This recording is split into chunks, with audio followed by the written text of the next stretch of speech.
Ada seorang teman-teman sekalian, sedikit saya sisipkan kisah di sini, mengagetkan dunia kedokteran di Timur Tengah.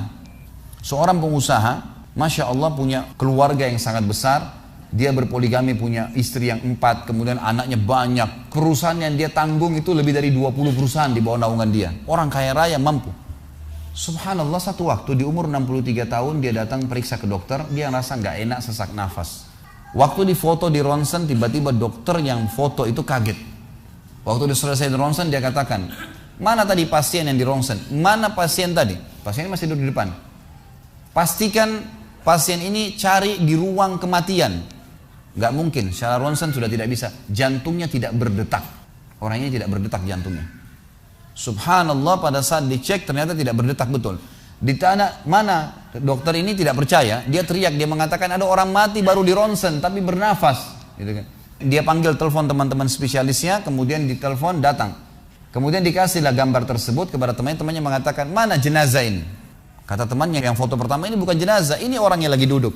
Kaget dokter yang kedua, jantungnya tidak berdetak secara medis, nggak mungkin bisa hidup. Bagaimana ceritanya nih? Dipanggil, apakah ini punya Anda? Dia bilang, iya ini punya saya. Dicek lagi kedua kali, benar. Dua-dua dokter ini tahu secara teoritis, shock. Ini nggak mungkin orang mati nih. Nggak ada ceritanya nih. Dipakai alat USG pun jantungnya tidak berdetak. Kok bisa hidup nih? Bisa ngobrol. Telepon teman-temannya. Sampai dokter-dokter yang asli dari Jazirah Arab pun yang ada di Eropa, dokter spesialis pada datang keesokan harinya, cek, nggak percaya kejadian ini. Dicek ternyata benar. Kemudian ditelusurin lah. Kira-kira bagaimana bisa orang ini masih bernafas, masih ngomong?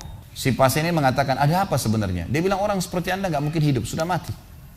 Lalu kata dia, apakah orang seperti saya, jantung tidak berdetak, bisa punya keluarga? Mereka bilang, mustahil. Dia bilang, saya punya istri, dan saya melayani mereka. Apakah orang seperti saya bisa bekerja? Dia bilang, mustahil. Saya menaungi 20 perusahaan saya. Semuanya bisa berjalan. Mereka nggak percaya. Sampai datang seorang dokter yang senior dari Jerman, datang khusus karena kasus masalah ini, diundang oleh dokter-dokter spesialis tadi. Dicek, ditemukan ternyata teman-teman sekalian di bagian bawah jantungnya ada urat-urat saraf seperti terbuat ya, seperti dibuat secara alami yang mengalirkan darah-darah tertentu sehingga ada pompa nafas di situ. Tidak ada di manusia lain, cuma di orang ini saja. Semua dokter mengatakan ini nggak masuk di akal, nggak ada manusia seperti ini di dunia.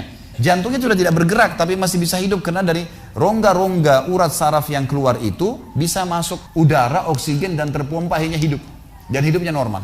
Lalu kemudian ditanggapi oleh seorang syekh yang memang teman dekatnya orang ini mengatakan, yang saya tahu, ini semua disampaikan dalam khutbah Jumat. Lalu dia mengatakan, yang saya tahu orang ini tidak pernah ketinggalan puasa Senin Kamis, tidak pernah ketinggalan puasa Ayyamul Bid. Semua puasa sunnah dan wajib dijalankan dan tidak pernah buka puasa sendiri, pasti buka puasain orang lain. Tidak ada kegiatan sosial buat gali sumur, bangun masjid, bagi kitab Al-Quran, tidak pernah kecuali dia ada di situ. Orang tuanya selalu dibaktiin, selalu bersedekah, selalu kalau datang kepada saya diskusi tentang masalahnya orang. Ini ada tetangga saya punya masalah begini, bagaimana jalan keluarnya secara syariat dan seterusnya. Hidupnya sibuk dengan ibadah kepada Allah Subhanahu wa taala. Allah ciptakan urat saraf khusus sehingga bisa terpompa ya, udara masuk ke jantungnya. Tidak ada operasi.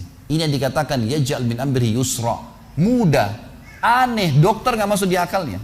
Dan ini banyak orang subhanallah lupa dengan Allah Azza wa Jalla. Mereka tidak tahu kalau kekuatan Allah Subhanahu wa taala. Sakit, dokter, dok, bagaimana saya bisa sembuh? Subhanallah. Sebelum pergi akhi, ukhti, bilang, ya Allah, jadikan dokter ini penyebab saya sembuh. Sembuh insya Allah.